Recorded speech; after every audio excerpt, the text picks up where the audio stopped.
Panoratra fandaly, panomana manariny, samy arifana fatia miatra lanina mandrakisa tsy hijano. Panoratra fandaly, panomana manariny, samy arifana fatia miatra lanina mandrakisa tsy hijano. Panoratra fandaly, panomana manariny, samy arifana fatia miatra lanina mandrakisa tsy hijano.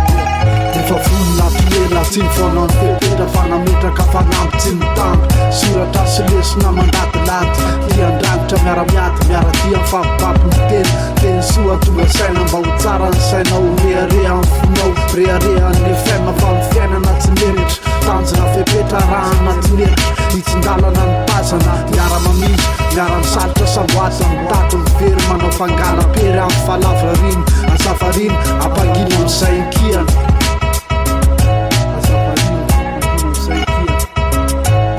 Panoratra fandaly, panomana manariny, samy arifana fatia miatra lanina mandrakisa tsy hijano. Panoratra fandaly, panomana manariny, samy arifana fatia miatra lanina mandrakisa tsy hijano. Panoratra fandaly, panomana manariny, samy arifana fatia miatra lanina mandrakisa tsy hijano. Sarasaraina samy manana ny afatra mba tsy tafotoana amin'ny vaty tamaso.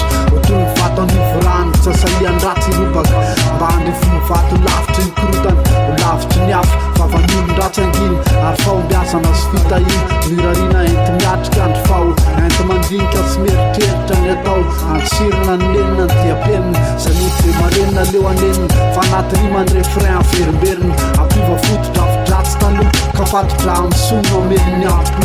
Kafatotra amin'ny soana omeniny panoratra fandaly, panomana manariny, samy arifana fatia miatra lanina mandrakisa tsy hijano. Panoratra fandaly, panomana manariny, samy arifana fatia miatra lanina mandrakisa tsy hijano. Panoratra fandaly, panomana manariny, samy arifana fatia miatra lanina mandrakisa tsy hijano.